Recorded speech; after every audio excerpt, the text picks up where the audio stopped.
नमस्कार दोस्तों, स्वागत है आप सभी का आपके अपने YouTube चैनल पे। आज हम पढ़ेंगे 5th चैप्टर जिसका नाम है पदार्थों का पृथक्करण। पदार्थों का पृथक्करण क्यों आवश्यक है? पदार्थों का पृथक्करण इसलिए आवश्यक है क्योंकि किसी भी पदार्थ से किसी उपयोगी पदार्थों को अलग किया जाता है। हम पदार्थों का पृथक्करण इसलिए करते हैं क्योंकि किसी भी उपयोगी पदार्थ की जो ज़रूरत होती है, इसलिए हम पदार्थों का पृथक्करण करते हैं। तो दो या दो से अधिक जो यौगिक होते हैं, दो या दो से अधिक यौगिकों में से किसी उपयोगी पदार्थों को अलग करना पदार्थों का पृथक्करण कहलाता है। ऐसे बहुत सारे उदाहरण हैं जिनमें हम पदार्थों के किसी मिश्रण से पदार्थों को पृथक करते हुए देखते हैं। जैसे कि चाय बनाते समय चाय की पत्तियों को द्रव से चालनित्र द्वारा पृथक किया जाता है। चालनित्र का मतलब है छलनी। जब हम चाय बनाते हैं तो चाय की पत्तियों को छलनी द्वारा अलग करते हैं। उसी प्रकार जैसे कि शस्य कर्तन के समय अनाज को डंडियों से पृथक करते हैं। गाँव में अक्सर देखा ही होगा आपने कि अनाज को अलग करने के लिए डंडियों से पीटा जाता है, जिससे धान अलग हो जाता है और भूसा अलग हो जाता है। इसी प्रकार मक्खन को पृथक करने के लिए दूध या दही का मंथन किया जाता है। जैसा कि आपने पिछले अध्याय में सीखा ही है, अध्याय 3 में सीखा है, रेशों से बीजों को पृथक करने के लिए हम कपास को ओढ़ते हैं। जब कपास को ओढ़ते हैं तो हमें उससे कपास और सूती धागा यानी कि जो सूत होता है वो भी प्राप्त होता है। आपने नमकीन जैसे कि आपने नमकीन, दलिया या पोहा खाया ही होगा और आपने ये भी देखा होगा कि उसमें मिर्च अक्सर होती ही होती है, पोहा में और नमकीन में। तो खाने से पहले क्या करते हैं, आप उन्हें बाहर निकाल देते हैं। इसी प्रकार ये पदार्थों का पृथक्करण कहलाता है। जब हम किसी चीज़ को छांट करके अलग कर देते हैं तो ये एक प्रकार का पदार्थ को अलग करना होता है। जैसे कि एक उदाहरण से समझाती हूँ कि एक टोकरी है, एक टोकरी में आम और अमरूद भरे हैं और आपसे इन्हें पृथक करने के लिए कहा गया, तो आप क्या करेंगे कि आम को एक टोकरी में रख देंगे, आम अलग टोकरी में और अमरूद अलग टोकरी में। इस प्रकार ये पदार्थों का पृथक्करण हो जाएगा। जैसे कि आप यहाँ पे डायग्राम देख सकते हैं और इस डायग्राम के द्वारा दूध या दही का मंथन करके मक्खन निकाला गया है। इस डायग्राम में क्या है कि मक्खन निकाला गया है, ये दूध और दही का मंथन करके। तो ये आजकल तो मशीन आ गई, लेकिन ये है। इसी प्रकार यदि हम बड़े बड़े चीज़ें, जो बड़े बड़े पदार्थ होते हैं, इसे पृथक करना तो हमारे लिए सरल होता है। लेकिन यदि इसी प्रकार आपको रेत और नमक के मिश्रण से भरा कोई गिलास दिया जाता है, यदि कोई रेत या नमक के मिश्रण से भरा कोई गिलास दिया जाता है, तो मिश्रण से रेत के कणों को हाथ से बिनकर पृथक करने की सोचना असंभव है। अगर हम हाथ से बिनकर पृथक करेंगे तो ये सोचना एक असंभव है, ये संभव नहीं है।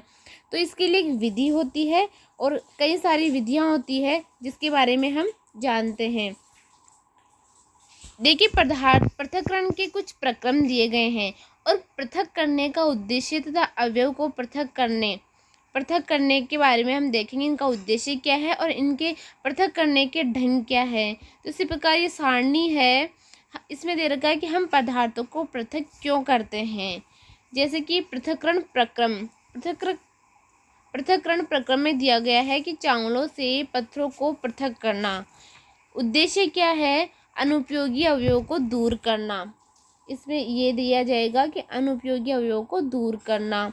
और पृथककृत अवयवों को हम क्या करते हैं, जो हम ठोस अवयव होते हैं उसको फेंक देते हैं। चावलों से हम अनुपयोगी अवयवों को दूर करेंगे और ठोस अवयवों को फेंक देंगे। उसी प्रकार मक्खन प्राप्त करने के लिए दूध का मंथन करते हैं, ये पृथक्करण प्रक्रम हो गया। और दो भिन्न परंतु उपयोगी पदार्थों को पृथक करना, दो अलग अलग होता है, जैसे कि छाछ और मक्खन होता है, लेकिन उसमें से अपन उपयोगी पदार्थों को पृथक करते हैं, यानी कि मक्खन को बाहर निकाल लेते हैं और हम दोनों अवयवों का उपयोग करते हैं। इसमें ये होगा कि हम दोनों अवयवों का उपयोग करते हैं, जिसमें से हम छाछ को भी काम में लेते हैं और मक्खन, दोनों को ही हम काम में लेते हैं।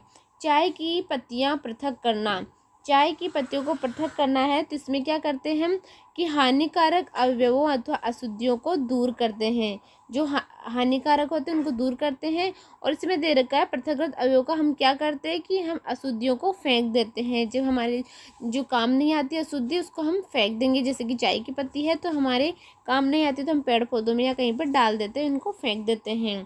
ठीक है। इसी प्रकार देखिए प्रक्रम का जो उद्देश्य है वो पृथककृत अवयवों के उपयोग से हमने मिलान कर लिया है। इनका जो उद्देश्य है इसमें क्या किया हमने, इस प्रक्रम का उद्देश्य क्या है और पृथककृत अवयवों का हम क्या करते हैं इसका हमने क्या किया, मिलान कर लिया है। आगे देखते हैं कि किसी भी पदार्थ का उपयोग करने से पहले हमें उसमें मिश्रित हानिकारक अथवा अनुपयोगी पदार्थों को पृथक करने की आवश्यकता होती है। कभी कभी हम उपयोगी पदार्थों को पृथक करते हैं जिनकी हमें अलग से उपयोग करने की आवश्यकता होती है। पृथक किए जाने वाले पदार्थों के कणों के आमाप अथवा द्रव्य भिन्न हो सकते हैं।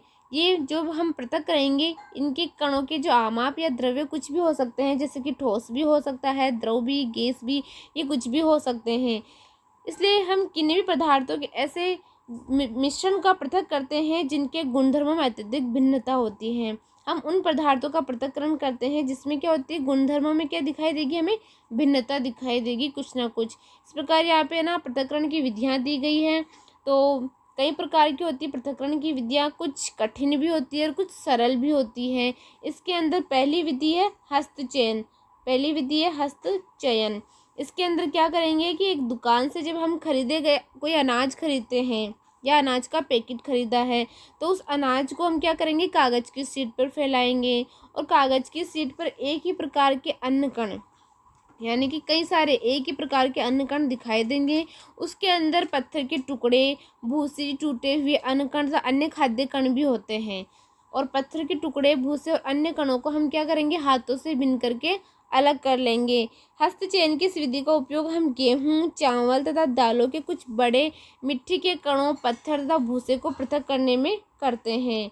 इसे हम बड़े बड़े मिट्टी के कण, बड़े दालों से या फिर गेहूं से, और जो बड़े बड़े मिट्टी के कण होते हैं, पत्थर है, भूसे हैं, इनको पृथक कर सकते हैं। ऐसे अशुद्धियों की मात्रा प्राय बहुत अधिक नहीं होती है।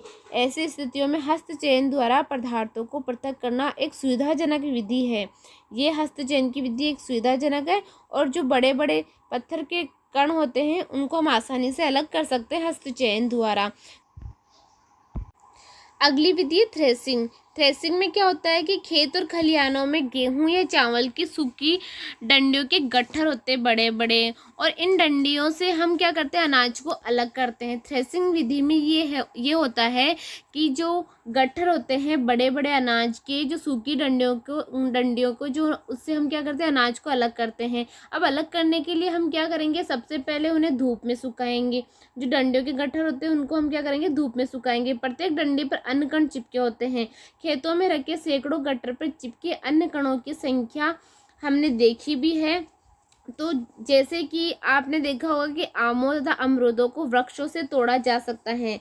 आम जो अमरूद होते हैं उनको तो हम वृक्ष से तोड़ के अलग कर सकते हैं, परंतु अन्य कण आम और अमरूदों की तुलना में बहुत छोटे होते हैं, इसलिए इनको इनकी डंडियों से तोड़ना असंभव होगा। और अन्य कणों को उनकी डंडियों से हम कैसे पृथक करेंगे, उनको पीट पीट कर पृथक करेंगे। डंडियों से अन्य कणों अथवा अनाज को पृथक करने की जो प्रक्रम है उसको क्या कहेंगे, थ्रेसिंग किसे कहते हैं कि डंडियों से जो अन्य कण अथवा अनाज होता है उसको हम पृथक करने की जो प्रक्रिया होती है, जो विधि होती है, डंडियों से अन्य कणों को पृथक करने की विधि ही थ्रेसिंग कहलाती है। इस प्रक्रम में यानी इस विधि में डंडियों को पीट कर अन्य कणों यानी जो अन्य के कण है छोटे छोटे, उसको हम अलग कर लेंगे। और कभी कभी थ्रेसिंग का जो कार्य होता है वो बेलों की सहायता से भी किया जाता है, और अत्यधिक मात्रा में अन्य कणों को डंडियों से पृथक करने के लिए थ्रेसिंग मशीनों का भी उपयोग किया जाता है। और आजकल वैसे भी मशीनें अधिक मात्रा में चल गई है, ज़्यादातर मशीनों का यूज़ करते हैं थ्रेसिंग के लिए। अगली विधि है निष्पावन में क्या होता है कि सूखे रेत तथा बुरादे अथवा सूखी पत्तियों की जो पाउडर होता है उसका एक मिश्रण बनाएंगे। या तो उसमें सूखी रेत लेंगे, बुरादे अथवा सूखी पत्तियों को, जो सूखी पत्तियों को पीस करके उसका क्या करेंगे, हम एक मिश्रण तैयार कर लेंगे और इस मिश्रण को किसी प्लेट अथवा अखबार पर या समाचार पत्र के ऊपर रखेंगे और मिश्रण को ध्यान से देखेंगे कि क्या आप दोनों अवयवों को आसानी से पृथक कर सकते हैं। जो आपने इनको मिलाया है, क्या आप इनको आसानी से पृथक कर सकते हैं? क्या दोनों अवयवों के कणों के आमाप समान है? नहीं, ना तो हम इन दोनों को पृथक कर सकते हैं और ना ही इन दोनों कणों की जो आमाप है, जो आकार है, वो समान नहीं है और हस्तचयन द्वारा इन अवयवों को पृथक करना असंभव है। इस प्रकार इस मिश्रण को खुले मैदान में ले जाएंगे तथा किसी ऊंची या समतल स्थान पर खड़े हो जाएंगे। जहाँ ऊंचा होता है और समतल मैदान, वहाँ पे हम खड़े हो जाएंगे। मिश्रण को प्लेट में अथवा समाचार पत्र पर रखेंगे और जिस प्लेट अथवा समाचार पत्र पर मिश्रण रखा है उसे पकड़कर हवा में कंधे की ऊंचाई तक ले जाकर थोड़ा सा टेढ़ा करना है ताकि मिश्रण धीरे धीरे नीचे फिसले। इस प्रकार ये रेत अलग, भूसा अलग हो जाएगा और जो भारी कण होंगे वो नीचे आ जाएंगे। अक्सर आपने गांव में देखा ही होगा ऐसा प्रयोग। इस प्रयोग में गांव में देखा होगा, जैसे कि देखिए इसके अंदर ये महिला है, किसी ऊंचे स्थान पे बैठ खड़ी हो गई है और इस छाजले के अंदर धान लिया है और हवा में इसको हिला रही है कंधे से टेढ़ा करके। तो इसमें से जो ये भूसा है ये तो एकदम से अलग हो रहा है ये भूसा, और ये जो भारी कण होते हैं ये नीचे आ रहे हैं। इसे कहते हैं निष्पावन विधि। ये हमारी निष्पावन विधि है। अगला यहाँ पे देखिए कि क्या दोनों अवयव रेत एवं बुरादा यानी कि सूखी पत्तियों का जो पाउडर है एक ही स्थान पर गिरते हैं? क्या कोई अवयव ऐसा है जो वायु द्वारा दूर उड़कर गिरता है? हमने देखा है इसमें कि जो हल्की वस्तुएं होती है वो तो उड़ करके दूर चली जाती हैं। जैसे कि जो ये हल्की वस्तुएं तो उड़कर दूर चली जाती है और जो भारी होती है वो नीचे बैठ जाती है। इसी प्रकार किसी मिश्रण के अवयवों को इस प्रकार पृथक करने की जो विधि होती है वो क्या कहलाएगी? निष्पावन विधि कहलाएगी। जिस प्रकार इसमें दिखाया गया है ये विधि एक प्रकार की निष्पावन विधि होती है। ये वाली विधि निष्पावन विधि है और निष्पावन का उपयोग पवनों अथवा वायु के झोंकों द्वारा मिश्रण से भारी तथा हल्के अवयवों को पृथक करने में किया जाता है। साधारणतया किसान इस विधि का उपयोग हल्के भूसे को भारी अन्य कणों से पृथक करने के लिए करते हैं। जो हल्का भूसा होता है उसको, जो भारी कण होते हैं उसको पृथक करने के लिए निष्पावन विधि का प्रयोग करते हैं अधिकतर किसान। अगली विधि, जैसे कि भूसे के हल्के कण पवन के साथ उड़कर दूर एकत्र हो जाते हैं, जबकि भारी जो अन्य के कण होते हैं वो पृथक होकर के निष्पावन यानी कि प्लेटफॉर्म के निकट एक ढेर बना लेते हैं नीचे। अलग हुए भूसे को पशुओं के चारे सहित अन्य कई प्रयोग में लेते हैं। जो भूसा है उसको तो पशुओं के लिए, गाय भैंस के लिए एक चारे के रूप में काम में लेते हैं और अन्य अलग इकट्ठा हो जाता है तो उसको हम अन्न को पीस करके आटा, दलिया, दाल वगैरह इस रूप में काम में लेते हैं। अगली विधि है हमारी चालन विधि। तो देखिए आप है ना, इस डायग्राम को देख के भी बता सकते हैं। इस जैसे कि घर में जब चलने से आटा हम छानते हैं तो भूसा अलग हो जाता है और आटा नीचे हो जाता है। बस एक यही विधि है। इसमें दे रखा है कि कभी कभी हम आटे से व्यंजन बनाने की इच्छा होती है, हमें इसमें उपस्थित चोकर तथा अन्य अशुद्धियों को पृथक करने की आवश्यकता होती है। इसमें कई सारा चोकर होता है और अन्य अशुद्धियाँ भी होती है तो उसको हम छान करके अलग करते हैं। छलनी का उपयोग करते हैं, इसके लिए इसमें आटा डालते हैं और हम इसको छानते हैं तो भूसा अलग हो जाता है और आटा नीचे चला जाता है। जैसे कि चित्र में दिखाया गया है, इसे कहते हैं एक चालन विधि है। ये आटे के छोटे कण छालनी के छिद्रों द्वारा निकल जाते हैं, जबकि जो बड़ी अशुद्धियाँ होती है वो चालनी में रह जाती हैं। प्राय आटे की मील में गेहूं को पीसने से पहले पत्थरों तथा भूसे जैसे अशुद्धियों को हटाया जाता है। जब हम आटा पिसाने जाते हैं तो उसमें से पत्थर और भूसे जैसी अशुद्धियों को पहले ही निकाल देते हैं, उसके बाद हम आटा पिसवाते हैं। साधारणतया गेहूं की बोरी को एक तिरछी चालनी पर डाला जाता है। जब बड़ी बड़ी फैक्ट्रियां होती है तो उसमें गेहूं साफ करने का एक ही तरीका होती है कि उस गेहूं की बोरी को एक चालनी पर डाल देते हैं और चालन द्वारा पत्थर, डंडियां तथा भूसा जो निष्पावन तथा थ्रेसिंग के बाद गेहूं में जो रह जाता है उसे दूर किया जाता है। इसी प्रकार बड़े बड़े चालनों को भवन निर्माण वाले स्थानों पर रेत से कंकड़ तथा पत्थर पृथक करने के लिए उपयोग में लाते हैं। जब मकान बनाते हैं बड़े बड़े, तो उसमें छालनी होती है, उस छलने पे रेत डालते हैं, उसमें से बारीक रेत तो नीचे चला जाता है, जो मिट्टी के बड़े बड़े मोटे मोटे कण होते हैं वो अलग ऊपर रह जाते हैं। जिस प्रकार आप देख रहे हैं, ये तो बारीक वाली मिट्टी है और ये मोटे वाली मिट्टी है, तो इसको साइड में डाल देते हैं मोटे वाली मिट्टी को। ठीक है, ये विधि कहलाती है हमारी चालन विधि। एक क्रियाकलाप दिया गया है, क्रियाकलाप फोर्थ। इस क्रियाकलाप फोर्थ में ये बताया गया है कि चालन विधि का उपयोग मिश्रण के दो ऐसे अवयवों जिनके आमापों में अंतर हो को पृथक करने में किया जाता है। यानी कि ऐसे दो अवयव जिनके आकार में अंतर हो, या तो कोई बड़ा अवयव हो या फिर छोटा अवयव हो, और उनको पृथक करने में आसानी होती है, उनको पृथक करने में किया जाता है कौन सी विधि का उपयोग? चालन विधि का उपयोग। अगली हेडिंग है हमारी अवसादन, निस्तारण तथा निस्यंदन। अब इसमें क्या होता है कि कभी कभी मिश्रण के अवयवों को निष्पावन अथवा हस्तचयन द्वारा पृथक करना संभव नहीं होता है। उदाहरण के लिए हम देखें तो चावल तथा दाल में धूल, मिट्टी जैसे हल्के कण हो सकते हैं। चावल तथा दालों को पकाने से पहले इस प्रकार की अशुद्धियों को अलग किया जाता है। प्राय पकाने से पहले चावल या दालों को जल से धोया जाता है। हम सब घर में देखते ही हैं कि हम पकाने से पहले चावल या दालों को जल से धोते हैं, इनको जल से धोया जाता है। जब आप चावल या दाल में जल डालते हैं तब उन पर चिपकी हुई अशुद्धियाँ जैसे कि मिट्टी है, धूल के कण है, वो अलग हो जाते हैं और ये अशुद्धियाँ जल में चली जाती है, जिससे जल थोड़ा मटियाला हो जाता है और बर्तन की तली में जो भारी कण होते हैं, चावल या दाल जो भी भारी कण होते हैं, वो बर्तन की तली में नीचे डूब जाते हैं और पानी ऊपर तैरने लग जाता है बर्तन के ऊपर, और भारी कण नीचे तली में बैठ जाते हैं। बर्तन को थोड़ा सा हम टेढ़ा करके जल को बाहर गिराया जाता है।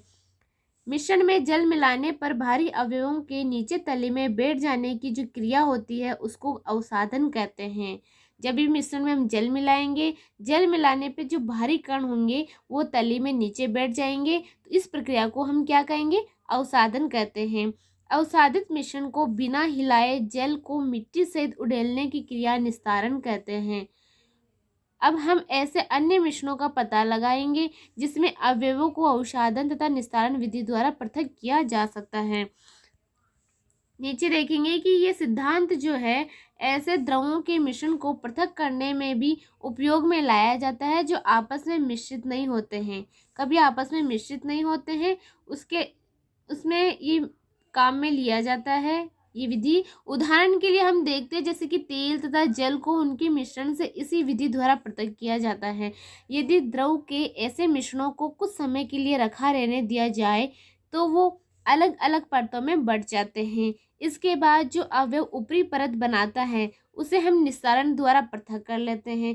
तेल ऊपर वाली लेयर पे आ जाएगा और पानी नीचे वाली लेयर पे रह जाएगा, तो हम जो तेल ऊपरी परत पे आ जाएगा उसको निस्तारण द्वारा हम अलग कर लेंगे। इसी प्रकार से हम किसी ठोस या द्रव के किसी मिश्रण पर विचार करें, जैसे कि चाय है। चाय तैयार करने के बाद जब हम चाय की पत्तियों को अलग करते हैं तो हम उसमें निस्तारण विधि को अपनाएंगे। इसके द्वारा कुछ सहायता हमें मिल सकती है, लेकिन चाय में से जो कुछ पत्तियां निस्तारण विधि से अपनाने के बाद भी चाय के अंदर जो चाय की कुछ पत्तियां शेष रह जाती हैं, तो चाय को हम एक छन्नी में डाल देंगे। छन्नी में डालने के बाद चाय की पत्तियां, सारी जो पत्तियां है वो छन्नी में रह जाती है, तो इस प्रक्रम को हम क्या कहेंगे? निस्यंदन या फिल्टर कहेंगे। जब चाय की पत्तियां छन्नी में रह जाएगी और चाय नीचे छन जाएगी, पत्तियां ऊपर जाएगी, तो इस क्रिया को क्या कहेंगे? निस्यंदन या फिल्टर कहेंगे। उसके बाद में चाय से चाय की पत्तियां पृथक करने में निस्तारण और निस्यंदन दोनों ही विधियां अच्छी होती हैं। अब हम अपने उपयोग में आने वाले जल के उदाहरण पर विचार करते हैं। हम सभी को हर समय पीने के लिए सुरक्षित जल मिलता है। कभी कभी जैसे कि नालों से गंदा जल प्राप्त होता है, तालाबों या नदियों से एकत्रित किया गया जल भी पंकिल हो जाता है। विशेषकर बरसात के बाद भी जो गंदा पानी, बरसात के बाद गंदा पानी या मटियाला से ऐसे हो जाता है बरसात के बाद भी, तो हम देखेंगे कि क्या हम पृथक्करण की कुछ विधियों द्वारा जल से मिट्टी जैसे कि अविलेय अशुद्धियों को दूर कर सकते हैं। तो हम इसके लिए क्रियाकलाप देखते हैं। जैसे क्रियाकलाप 5 है, तो इसमें दे रखा है कि तालाब या नदी का पंकिल जल लीजिए, जो धुंधला वगैरह वो होता है उस जल को लेना है, और यदि यह न मिल सके तो एक गिलास जल में थोड़ा मिट्टी मिला दें। घर पे जैसे जल हो, वो जल है और गिलास है, गिलास के अंदर हम थोड़ा सा, गिलास के अंदर जल भरेंगे और उसके अंदर हम थोड़ी सी मिट्टी डाल देंगे। इसे आधे घंटे के लिए छोड़ दें। जल का सावधानी पूर्वक हमें देखना है, जल को सावधानी पूर्वक, और अपने परीक्षणों को हम लिखते रहेंगे किसी के अंदर कि गिलास की तले में कुछ मिट्टी बैठ गई है। जो भारी कण होंगे वो पहले बैठ जाएंगे और जो हल्के कण होंगे वो थोड़े से उससे ऊपर रहेंगे। जब जल को बिना हिलाए, हम क्या करेंगे कि जल को बिना हिलाए गिलास को थोड़ा तिरछा करेंगे और इस गिलास के ऊपर के जल को दूसरे गिलास में डालेंगे। तो हम देखेंगे कि दूसरे गिलास का जल अब भी पंकिल अथवा भूरे रंग का है, अभी भी हमें भूरे रंग का दिखाई देगा। हम जो दूसरे गिलास में पानी डालेंगे वो, तब इसका निस्यंदन करेंगे। क्या चाय वाले छन्ने से ये कार्य हो सकता है? नहीं, चाय वाले छन्ने से तो ये कार्य नहीं होगा। तो हम कपड़े की सहायता से जल को निस्यंदन करने का प्रयास करते हैं। कपड़े की सहायता से, कपड़े के टुकड़े में बुने हुए तागों के बीच में जो छोटे छोटे छिद्र अथवा जो रंध्र होते हैं, कपड़े के इन्हीं छिद्रों का उपयोग निस्यंदन के रूप में किया जा सकता है। यदि जल अब भी पंकिल है यानी अभी भी भूरे रंग का है, तो अशुद्धियों को फिल्टर पत्र द्वारा निस्यंदन कर सकते हैं। फिल्टर पत्र द्वारा निस्यंदन कर सकते हैं, जिसमें और भी छोटे रंध्र हो सकते हैं। फिल्टर पत्र एक ऐसा निस्यंदक होता है जिसमें अत्यंत सूक्ष्म छिद्र होते हैं, जिसमें बहुत बारीक छोटे छोटे छिद्र होते हैं। फिल्टर पत्र के उपयोग से संबंधित विभिन्न चरण दर्शाए गए हैं, जैसे कि नीचे बहुत सारे चरण दर्शाए गए हैं। फिल्टर पत्र को शंकु के रूप में मोड़कर कीप में लगा देंगे। जैसे कि आप है ना इस डायग्राम को देख सकते हैं, ये नीचे डायग्राम दे रखा है, ये एक फिल्टर पत्र है। इस फिल्टर पत्र को हम, जैसे ही फिल्टर पत्र इसको मोड़ा और एक कीप का आकार दिया, और इस कीप के आकार को हम यहाँ पे एक डाल देंगे इसके अंदर, और यहाँ नीचे एक बिक्कर रख देंगे और इस बिक्कर के अंदर हम छान देंगे। जैसे कि इसको मोड़ करके कीप में लगा देंगे और इसके पश्चात मिश्रण को फिल्टर पत्र के ऊपर उड़ेल देंगे। ये देखिए यहाँ पे जो मिश्रण था इसको हम यहाँ पे उड़ेल रहे हैं, और मिश्रण के ठोस कण इसके छिद्रों से नहीं गुजर पाते हैं तथा फिल्टर पत्र पर ही रह जाते हैं। जो छोटे छोटे जो वो इसके छिद्रों से नहीं गुजर पाते हैं, और जो कण होते हैं बारीक बिल्कुल, वो फिल्टर पत्र पर ही रह जाते हैं। तो इस प्रकार साधारणतया जैसे कि फलों तथा सब्जियों के रसों को पीने से पहले उनसे बीजों तथा ठोस कणों को पृथक यानी कि अलग किया जाता है। निस्यंदन विधि का उपयोग घरों पर पनीर बनाने में भी होता है, और पनीर बनाने के लिए दूध को उबालने से पहले उसमें जैसे कि नींबू का रस मिलाया जाता है। इससे पनीर के जो ठोस कण तथा द्रव का मिश्रण प्राप्त होता है। पनीर को इस मिश्रण से कपड़े या छन्नी से फिल्टर करके पृथक किया जाता है। अगला देखेंगे वाष्पन। वाष्पन क्या होता है, मैं साधारण भाषा में अगर ये समझाऊं वाष्पन की जो डेफिनेशन है, तो हम घर पे कई बार हमने देखा होगा कि जब हम सब्जी बनाते हैं दाल वगैरह, तो उसके ऊपर हम ढक लगाते हैं, तो उस ढक्कन के ऊपर जो छोटी छोटी वाष्प की बूंदें जम जाती है, गर्म पानी गर्म होकर के ऊपर उठता है और ढक्कन के ऊपर वाष्प मतलब ढक्कन के ऊपर चिपक जाता है। जो छोटी छोटी बूंदें होती है वो ढक्कन के ऊपर लग जाती है, और कुछ देर बाद उसे तो वाष्पन कहेंगे, और जब कुछ देर बाद ठंडी हो जाएगी जब वो वाष्प, तो पानी बन करके वापस नीचे गिरने लगता है। तो हम देखेंगे इसमें क्रियाकलाप 6 दे रखा है, तो इसमें बताया गया है कि बीकर में कुछ जल गर्म कीजिए, जल को उबलने दीजिए। यदि आप निरंतर गर्म करते हैं, अगर लगातार गर्म करते हैं, तो आप देखेंगे कि जल भाप में बदल जाता है। जैसे कि आपको ये डायग्राम दिया गया है, इसके अंदर दिखाया गया है कि जो जल है ये जल है, और ये इसको लगातार हम गर्म करते रहेंगे तो ये जल वाष्प में बदल जाएगी और अदृश्य हो जाता है। अब दूसरे बीकर में जल में 2 चम्मच नमक डालिए और अच्छी तरह हिलाइए। आप जल के रंग में परिवर्तन देखते हैं। विडोलित यानी कि घुलने के बाद क्या आप बीकर में कोई नमक देखते? नहीं। जब पानी के अंदर नमक घुल जाता है तो हमें नमक अलग से दिखाई नहीं देता है।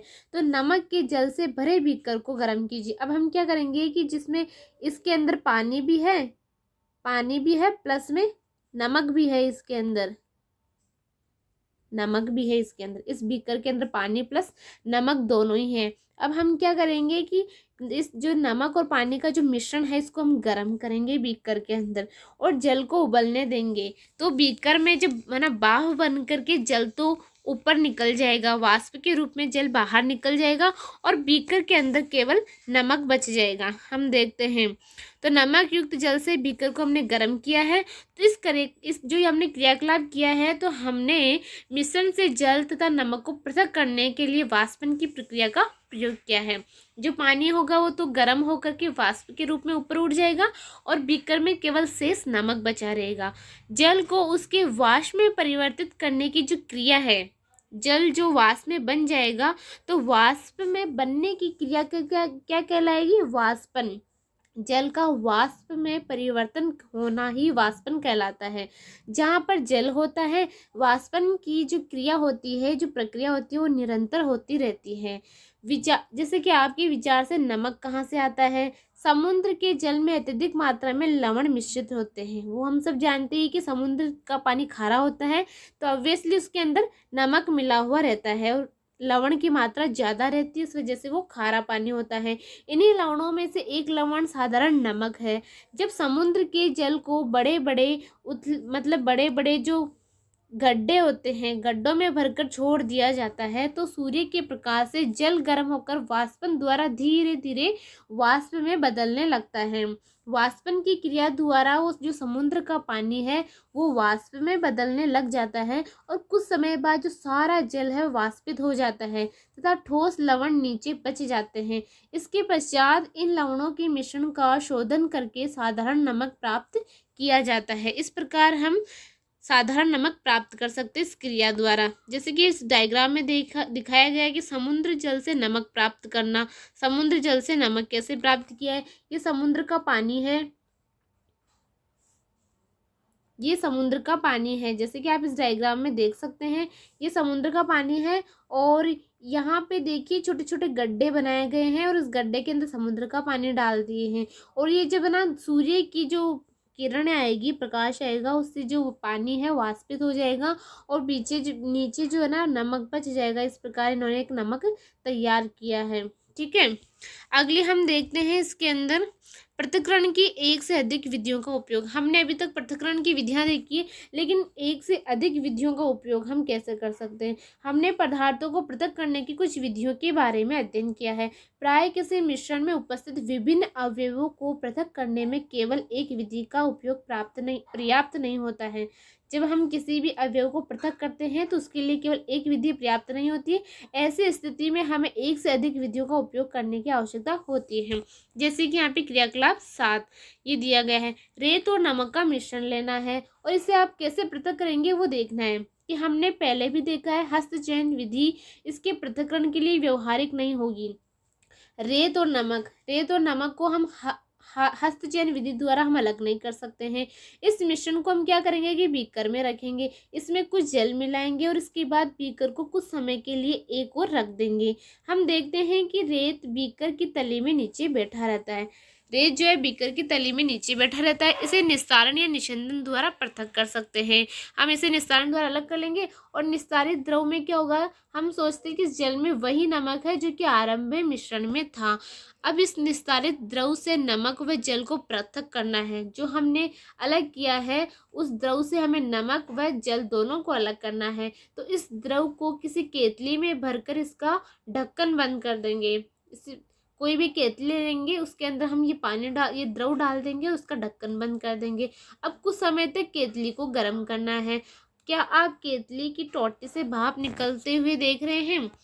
बिल्कुल, जैसे कि हमने ऊपर भी बीकर के माध्यम से भी बताया, हमने बीकर में भी देखा है कि नमक नीचे रह जाएगा और पानी वाष्प बन करके उड़ जाएगा।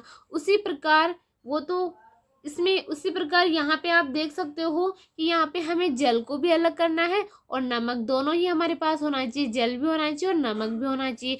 तो इन्होंने क्या किया, केतली ली, केतली के अंदर जो वो मिश्रण वाला जो पानी था, द्रव था, उसको इन्होंने इस केतली में भर दिया जिसके अंदर नमक भी है और पानी भी है। तो क्या किया, इनको गर्म किया, इस केतली को गर्म करेंगे तो जो वाष्प बनेगी जल की वो यहाँ पे छोटे छोटे बूंदों के रूप में यहाँ हो जाएगी। और जब ये ठंडी हो जाएगी वाष्प, ऊपर देखिए बर्फ का टुकड़ा रखा है इन्होंने ऊपर, तो ये बर्फ के टुकड़ों से ये जल्दी ठंडी हो जाएगी ऊपर वाली प्लेट। इस वजह से वाष्प क्या होगी कि ठंडी होकर के बूंदों के रूप में परिवर्तित हो जाएगी ये। इसी प्रकार देखिए यहाँ पे पानी आ रहा है, इस बीकर में क्या आ गया, पानी आ गया, ठंडा वाष्प ठंडी होकर के पानी के रूप में बदल जाएगी वाष्प। तो यहाँ पे इस बीकर में पानी है और इस केतली में शेष नमक बच जाएगा। ठीक है, इस प्रकार आगे ये पूरा ये जो क्रियाकलाप है ये समझाया गया है कि एक धातु की प्लेट लेना है जिस पर कुछ बर्फ रखी हुई है, जैसे कि आप इस चित्र में देख रहे हो, और प्लेट को केतली की टोटी के ठीक ऊपर पकड़िए जैसा कि इस चित्र में दिखाया गया है। आप देखेंगे कि केतली के सारे जल को वाष्प में बदलने दीजिए, जैसा इस डायग्राम में दिख रहा है कि सारी वाष्प जल में बदल रही है। जब वाष्प बर्फ से ठंडी गई प्लेट के संपर्क में आती है, जब वाष्प जो बर्फ से ठंडी हो गई प्लेट उसके संपर्क में आएगी तो वह संघनित होकर द्रव जल बन जाता है। तो वाष्प का द्रव में बदलना क्या कहलाएगा, संघनन। वाष्प का द्रव में बदलना संघनन कहलाएगा। प्लेट के नीचे से बूंद बूंद होकर नीचे गिरने वाला यह जल संघनन द्वारा वाष्प बना है, और जल वाष्प से उसी द्रव अवस्था में परिवर्तित होने की प्रक्रिया क्या कहलाएगी, संघनन। ये ऊपर वाष्प बना है और जल वाष्प से, जो वाष्प से उसकी द्रव अवस्था में परिवर्तित, वाष्प से वापस द्रव बन रहा है, तो इस प्रक्रिया को क्या कहेंगे, संघनन कहते हैं। ठीक है, द्रव से वाष्प में बदलना वाष्पन की प्रक्रिया थी और वाष्प से पुनः द्रव बदलना संघनन कहलाएगा। आपने जिस पात्र में दूध को थोड़ी देर पहले उबाला गया था देखा ही होगा, उस पर ढकी प्लेट पर संघनित जल की बूंदों को देखा है, अक्सर हम देखते ही हैं। और जब सारा जल वाष्पित हो जाता है तो फिर केतली में पीछे क्या छूट जाता है, इसमें नमक रह जाएगा। इस प्रकार हमने मिश्रण में नमक और रेत तथा जल को निस्तारण, निस्यंदन और वाष्पन तथा संघनन विधियों का प्रयोग करके सफलतापूर्वक अलग किया है। पहले को रेत से नमक की पुनः प्राप्ति की समस्या है। इसमें दिया गया है पहले नाम की वो लड़की जो रेत से नमक की पुनः प्राप्ति की समस्या है। इसमें बताया कि कैसे प्राप्ति, जो नमक रेत से नमक प्राप्त किया है उसके अंदर समस्या है। तो उसने नमक के संपूर्ण पैकेट को रेत की थोड़ी मात्रा में मिलाया। फिर उसने क्रियाकलाप 7 में सुझाई गई विधि द्वारा नमक को पुनः प्राप्त करने का प्रयास किया, परंतु उसने ये पाया कि वह तो लिए गए नमक के केवल थोड़े भाग को ही पुनः प्राप्त कर पाई है। तो उसने कहाँ त्रुटि हुई है, क्या जल किसी पदार्थ को कितनी भी मात्रा को घोल सकता है। इसमें दिया गया है कि क्या जल किसी पदार्थ की कितनी भी मात्रा को घोल सकता है। हम देखते हैं कि जल के अंदर जब हम नमक मिलाते हैं तो एक पर्याप्त मात्रा में तो जल घुल जाता है, जब हम उसको घोलते हैं तो पर्याप्त मात्रा में नमक घुल जाएगा जल के अंदर। लेकिन जब आवश्यकता से अधिक नमक की मात्रा हो जाएगी तो घुलना बंद हो जाएगा। जैसे कि अध्याय 4 में हमने पाया है कि कई पदार्थ जल में घुलकर विलयन बनाते हैं, तब हम उन पदार्थों को जल में विलय कहते हैं। यदि हम जल की मात्रा निश्चित रखकर उस पदार्थ की मात्रा निरंतर बढ़ाते हैं तो क्या होगा। इसके लिए हम क्रियाकलाप 8 को देखते हैं। इस कार्य के लिए आपको एक बीकर अथवा गिलास में 1 चम्मच नमक तथा जल की आवश्यकता होगी। एक गिलास के अंदर हम क्या डालेंगे, 1 चम्मच नमक और जल डालेंगे, आधा कप जल बीकर में डालेंगे, 1 चम्मच नमक इसमें डालकर हम इनको हिला लेंगे, दोनों को मिलाएंगे जब तक कि पूरी तरह से न घुल जाए। अब फिर 1 चम्मच नमक डालेंगे और भली भांति हम घोलेंगे, फिर से 1 चम्मच नमक डाल के फिर घोलेंगे। इसी प्रकार 1-1 चम्मच करके नमक मिलाते रहेंगे जब तक वो घुल नहीं जाए। तब तक कुछ चम्मच भरकर नमक मिलाने के बाद हम देखेंगे कि कुछ अविलेय नमक बच जाता है। उसके बाद थोड़ा सा जो घुलता नहीं है वो बच जाता है और बीकर के तली में नीचे बैठ जाता है। यदि ऐसा होता है तो इसका अर्थ ये हुआ कि अब इस जल में अधिक नमक नहीं घुल सकता। और अधिक नहीं घुल सकता। तो अब ये विलयन क्या कहलाएगा, संतृप्त विलयन कहलाएगा। जो जितनी आवश्यकता थी उतना तो घुल गया, लेकिन उसके बाद बच जाता है और अधिक नमक नहीं घुल सकता। इसका मतलब कैसा विलयन बन गया, संतृप्त विलयन बन गया। यहाँ एक संकेत है जो ये बताता है कि उस समय संभवतः ये गलत हुआ है जब पहली ने रेत में अधिक मात्रा में मिले नमक की पुनः प्राप्ति का प्रयास किया था। यहाँ एक संकेत है जो ये बताता है कि उस समय संभवतः क्या गलत हुआ जब पहली ने रेत में अधिक मात्रा में मिले नमक की पुनः प्राप्ति का प्रयास किया था। जब पहली ने रेत में अधिक मात्रा में नमक मिलाया था तो उसने प्राप्त किया था, तो उसने कहा कि मेरे को तो थोड़ा सा ही नमक मिला है। तो इसमें ये बताया गया है कि जो नमक की जो मात्रा है वो संतृप्त विलयन बनाने के लिए आवश्यक मात्रा से बहुत अधिक थी। जितना हमें संतृप्त विलाने के लिए जितनी आवश्यक है नमक की मात्रा, उतनी ही मात्रा हमें वापस मिल जाती है। लेकिन जब अधिक मात्रा थी संतृप्त विलयन बनाने के लिए भी, तो अधिक मात्रा थी, इस वजह से उसने ये नमक पुनः प्राप्त नहीं कर पाई थी वो पूरा। और जो अविलेय नमक था, अविलेय नमक रेत के साथ मिला रह गया। उतना ही नमक प्राप्त हुआ उसको जितना घुला था, और जो बाकी बचा हुआ था वो रेत के साथ रह गया। तो उसे पुनः प्राप्त नहीं किया जा सका और वह अधिक मात्रा में जल का उपयोग करके अपनी समस्या हल कर सकती थी। अगर उसको वापस पूरा नमक चाहिए था तो वो क्या कर सकती थी, अधिक मात्रा में जल को मिलाना चाहिए था और इस प्रकार इस समस्या का हल हो जाता। तो इसमें एक और बताया गया है कि जैसे कि कल्पना कीजिए कि उसके पास मिश्रण में सारे नमक को घोलने के लिए पर्याप्त मात्रा में जल नहीं है।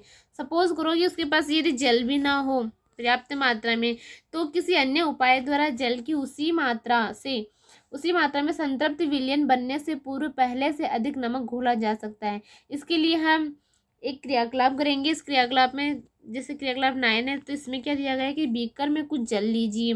बीकर में जल लेना, उसमें तब तक नमक मिलाइए जब तक कि इसमें और नमक न घुल सके। इस प्रकार हमें नमक का जल में संतृप्त विलयन प्राप्त होता।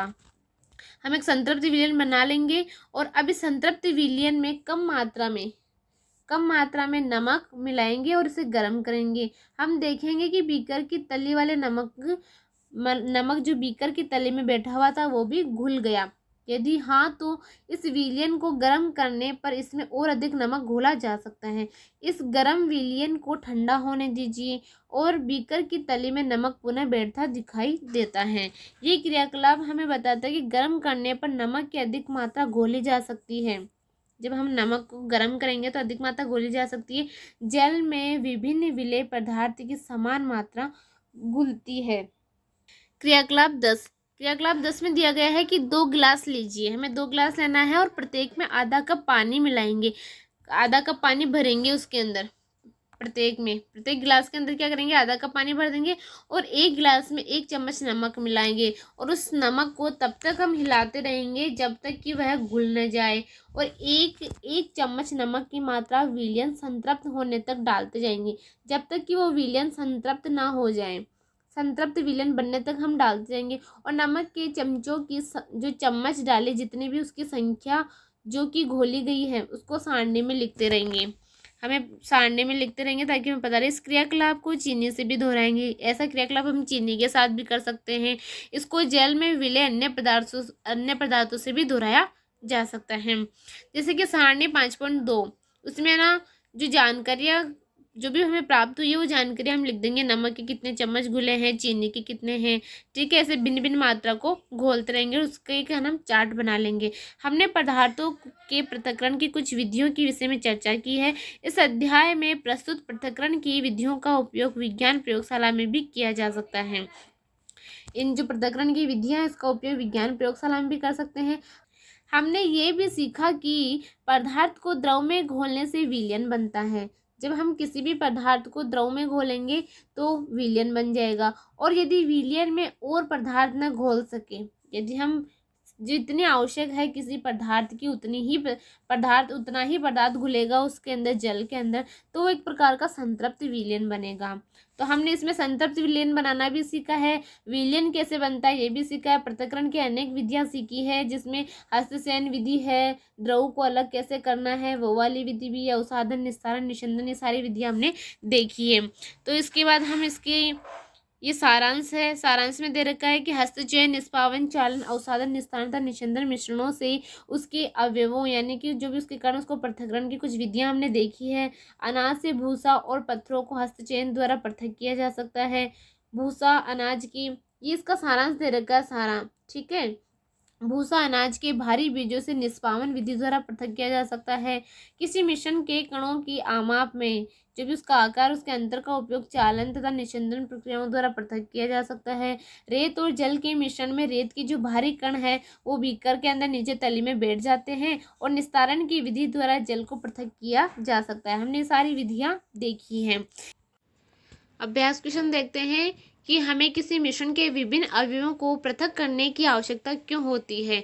इसके दो उदाहरण लिखिए। तो इसके दो उदाहरण है, जैसे कि सबसे पहले हम देखते हैं चावल। चावल इसका एक उदाहरण है जिसके अंदर यदि हम कोई भी अशुद्धियाँ मिली होती है, कंकड़ वगैरह, इसको बिन करके हम अलग नहीं करेंगे और ऐसे ही बिना अलग करे ही चावलों को पका लेंगे तो उसमें मिट्टी के कण आएंगे धातु तले, तो अच्छा खाने में टेस्ट नहीं आता है। उसके बाद जैसे कि दूसरा उदाहरण देखते हैं हम पानी। पानी के अंदर यदि अशुद्धि मिली हुई रहेगी जैसे गंदगी वगैरह है वो, तो हम उसको भी अलग करेंगे। तो ये एक दो उदाहरण थे।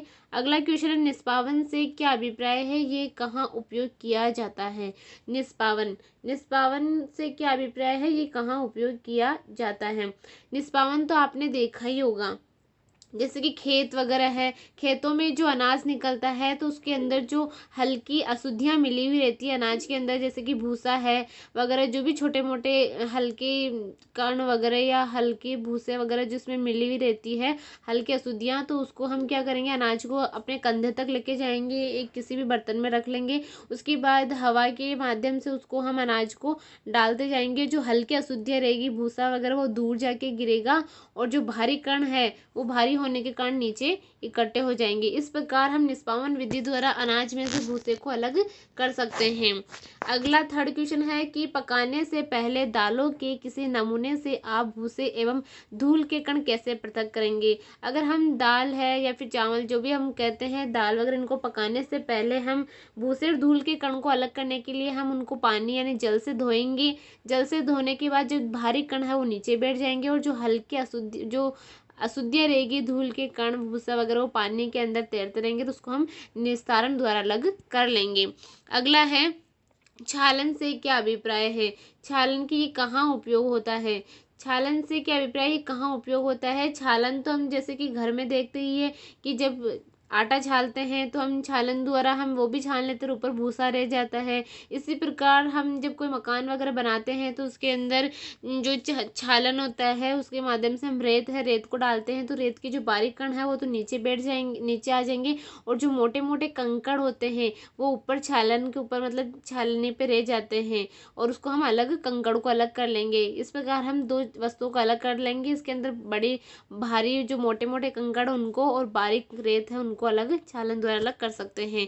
अगला क्वेश्चन है पांचवा कि रेत और जल के मिश्रण से आप रेत तथा जल को कैसे पृथक करेंगे। रेत और जल का जब हम मिश्रण लेंगे तो हम देखेंगे बीकर के अंदर हमने एक प्रयोग भी किया था, उसके अंदर हमने बीकर के अंदर हम मतलब जल और रेत दोनों का मिश्रण लेंगे तो हम देखते हैं कि जब रेत कुछ देर तक हम रख देंगे उस बीकर के अंदर तो रेत नीचे बैठ जाएगी, भारी कण जो नीचे बैठ जाएंगे और जो पानी है वो ऊपर तैरने लग जाएगा। इसी के साथ साथ पानी के अंदर जो भी अशुद्धियाँ रहेगी वो ऊपर रहेगी पानी के अंदर और जो रेत है वो नीचे बैठ जाएगी। तो हम उसको बीकर को निस्तारण द्वारा अलग कर लेंगे उस पानी को, और इस प्रकार हम रेत और जल को अलग कर लेंगे निस्तारण विधि द्वारा। ठीक है। अगला क्वेश्चन है छठा की आटे और चीनी के मिश्रण से क्या चीनी को पृथक करना संभव है। अगर हाँ तो आप इसे कैसे पृथक करेंगे।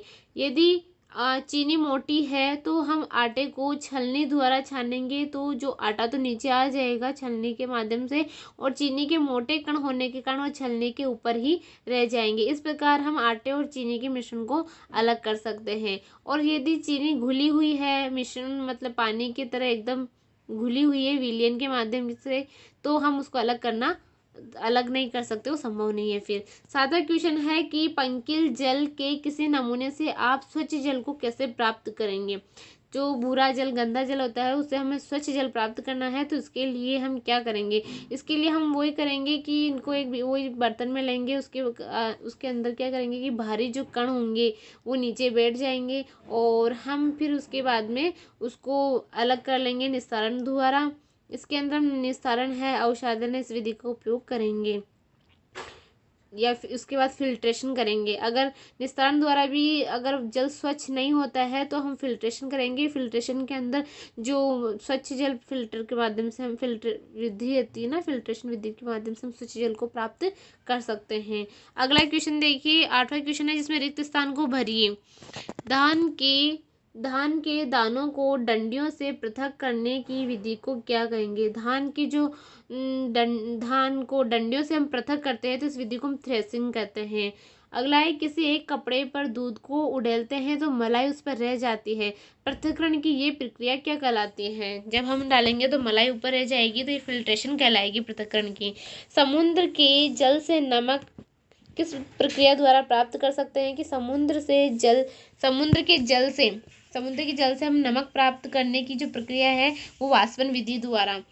जब पंकिल जल को पूरी रात एक बाल्टी में रखा जाता है तो अशुद्धियाँ तली में बैठ जाती है। इसके पश्चात स्वच्छ जल को ऊपर से पृथक कर लेते हैं। इसमें उपयोग होने वाली पृथक्करण की प्रक्रिया को क्या कहेंगे। तो जो स्वच्छ जल को ऊपर से पृथक कर लेंगे और इसमें उपयोग होने वाली पृथक्करण की प्रक्रिया निस्तारण कहलाएगी। सत्य और असत्य को देखना है कि दूध और जल के मिश्रण को निस्यंदन द्वारा पृथक किया जा सकता है। दूध और जल के मिश्रण को निस्यंदन द्वारा पृथक नहीं कर सकते हैं, वो दोनों ही बिल्कुल बारीक होने के कारण एक दूसरे में घुले हुए रहते हैं, तो उसको हम निस्यंदन द्वारा पृथक नहीं कर सकते हैं। अगला क्वेश्चन है कि नमक तथा चीनी के मिश्रण को निष्पावन द्वारा पृथक कर सकते हैं। नमक तथा चीनी के मिश्रण को, ये भी क्वेश्चन गलत है। नमक तथा चीनी के मिश्रण को हम निष्पावन द्वारा अलग नहीं कर सकते, निष्पावन द्वारा अनाज और भूसे को अलग कर सकते हैं। अगला है कि चाय की पत्तियों को चाय से पृथक्करण निस्यंदन द्वारा किया जा सकता है। चाय की पत्तियों को चाय से पृथक्करण बिल्कुल कर सकते हैं निस्यंदन द्वारा, ये क्वेश्चन सही है। अनाज और भूसे का पृथक्करण निस्तारण प्रक्रम द्वारा किया जा सकता है। अनाज और भूसे का जो पृथक्करण और निस्तारण द्वारा नहीं कर सकते हैं, हम इसको निष्पावन द्वारा कर सकते हैं। तो निस्यंदन द्वारा नहीं करेंगे बल्कि निष्पावन विधि इसमें काम में आएगी अनाज और भूसे के पृथक्करण के अंदर। अगला 10वां क्वेश्चन है कि जल में चीनी तथा नींबू का रस मिलाकर शिकंजी बनाई जाती है। अक्सर सब घर में बनाते ही है। आप बर्फ डालकर इसे ठंडा करना चाहते हैं, इसके लिए शिकंजी में बर्फ चीनी घोलने से पहले डालेंगे या बाद में। ये पूछ रहा है कि शिकंजी में आप जो बर्फ है वो चीनी घोलने से पहले डालेंगे या बाद में। इस प्रकरण में अधिक चीनी घोलना संभव होगा या नहीं। हम देखते हैं कि हम जब शिकंजी बनाते हैं तो चीनी पहले घोलते हैं। क्यों घोलते हैं? क्योंकि यदि बर्फ़ पहले मिला लेंगे तो चीनी घुलने में काफ़ी मतलब टाइम लगेगा, हमें काफ़ी देरी लगेगी, वो घुल नहीं पाएगी पूरी तरीके से, क्योंकि बर्फ़ पानी को ठंडा कर देगा तो उसकी डेंसिटी ज़्यादा हो जाएगी। तो इस वजह से हम पहले चीनी को घोलेंगे और बाद में बर्फ़ मिलाएंगे। तो हमने क्वेश्चन आंसर देख लिए हैं सारे। आशा करती हूँ कि आज की वीडियो आपको अच्छी लगी होगी, और अगले मिलेंगे हम नेक्स्ट वीडियो में अगले 6 चैप्टर के साथ। तब तक के लिए नमस्कार, जय हिंद, जय भारत।